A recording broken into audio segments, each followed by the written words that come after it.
महाभारत के युद्ध में एक नाम सदा ध्रुव तारे की तरह चमककर सामने आता है और ये नाम है वीर अर्जुन और श्री कृष्ण की बहन सुभद्रा के पुत्र अभिमन्यु का।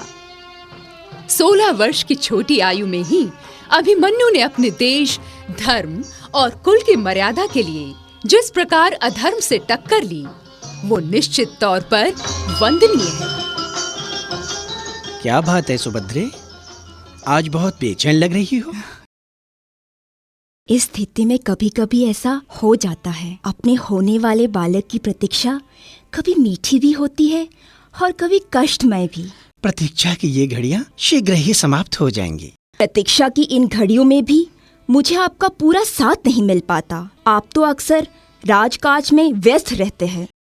क्या करूं सुभद्रे, कर्तव्य का पालन करना तो हर क्षत्रिय का धर्म है, परंतु आज मेरे पास कुछ समय है जो मैं तुम्हारे साथ ही बिताऊंगा। तो ठीक है। आपको याद है आपने एक बार कहा था कि आप मुझे चक्रव्यूह भेदने की विधि समझाएंगे। जैसी तुम्हारी इच्छा। अर्जुन ने सुभद्रा को चक्रव्यूह भेदने का तरीका समझाना शुरू कर दिया, परंतु अचानक विधि सुनते सुनते सुभद्रा सो गई। चक्रव्यूह के अंतिम घेरे को तोड़कर उसके अंदर पहुंचने की विधि अर्जुन बता चुके थे, बस बाहर निकलने की विधि बताना रह गया। गर्भ में पल रहे अभिमन्यु ने भी बस इतनी ही विधि सुनी। प्रकृति द्वारा तय समय पर अभिमन्यु ने माता की कोख छोड़कर इस संसार में प्रवेश किया। अर्जुन और सुभद्रा के हर्ष की सीमा नहीं रही। अर्जुन का अभिमन्यु के प्रति विशेष लगाव था। देखा सुभद्रे, हमारा पुत्र अभिमन्यु का मस्तक कितना विशाल और तेज से भरा है। ये बड़ा होकर हमारे पांडव कुल और तुम्हारे यादव कुल दोनों का नाम रोशन करेगा। भैया कृष्ण इसे राजनीति की शिक्षा देंगे और आप युद्ध सिखाएंगे। संसार में जो भी श्रेष्ठ है वो पाने पर कौन बालक होगा जो अपने पूर्वजों का नाम ऊंचा नहीं करेगा। मुझे अभिमन्यु के हाथों में अपने कुल का भविष्य उज्जवल नजर आता है। इसके चेहरे की मुस्कान में आने वाला सुनहरा कल खिलखिलाता हुआ प्रतीत होता है। बस ये अभी छोटा बालक ही तो है। अपने ही मुंह से अपने बालक की इतनी बढ़ाई करना ठीक नहीं। तुम भी पता नहीं क्या क्या सोचने लगती हो।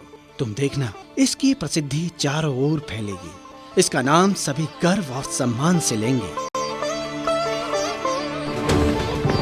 अर्जुन पांडव भाइयों में से थे। उनके चचेरे भाई कौरव हमेशा उनका अधिकार हड़पने की योजनाएं बनाते रहते थे। हालांकि पांचों पांडवों में सबसे बड़े युधिष्ठिर धर्म के अवतार थे, परंतु उनमें एक बुरी लत थी, जुआ खेलने की लत।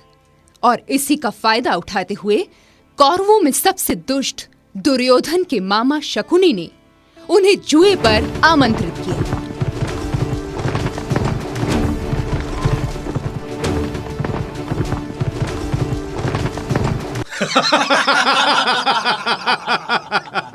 क्यों युधिष्ठिर, तुम तो सब कुछ हार गए।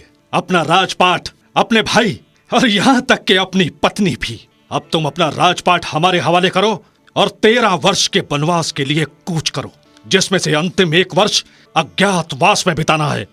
मैं अपनी हार के साथ इसे भी स्वीकार करता हूं। हालांकि मैं जानता हूं कि तुम लोगों ने मेरे साथ छल किया है। ये मत भूलो कि जीत धर्म की ही होती है। धर्म? फिर तो धर्म हमारे साथ है, क्योंकि जीत हमारी हुई है। पांडवों को वनवास पर निकलना पड़ा।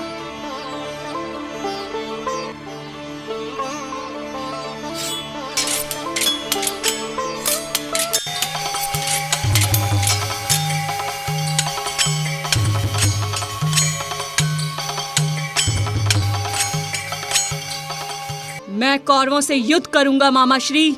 उनसे अपने अपमान का बदला लूंगा। उन्हें हराकर अपना राज्य वापस प्राप्त करूंगा। तुम्हारा ऐसा कहना उचित है। क्षत्रियों को इसी तरह सोचना चाहिए।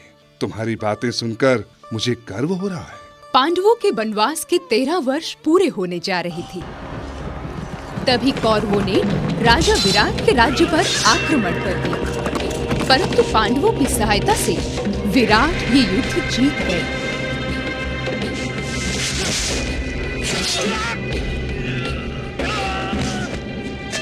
युद्ध से वापस लौटने पर पांडवों ने अपना असली परिचय दिया। मैं अर्जुन हूँ, ये हमारे बड़े भ्राता युधिष्ठिर, ये भ्राता भीम और ये नकुल सहदेव हैं। आप सबके दर्शन करके मैं सौभाग्यशाली हो गया। मुझे अपनी पुत्री उत्तरा के लिए अर्जुन आप जैसे वीर की ही तलाश थी। उसे पत्नी रूप में स्वीकार कर मुझे अनुग्रहित करें। ये नहीं हो सकता महाराज, मैं उत्तरा का गुरु रह चुका हूँ। गुरु का स्थान पिता के समान होता है। मैं उत्तरा से विवाह नहीं कर सकता। हाँ, मेरा वीर बेटा अभिमन्यु हर तरह से उत्तरा के योग्य है। मैं उसे पुत्र वधू के रूप में स्वीकार करता हूँ। आप जैसा समधी पाकर मैं धन्य हो गया। अर्जुन के निर्णय का समाचार पाकर श्री कृष्ण अभिमन्यु और परिवारजनों के साथ आए।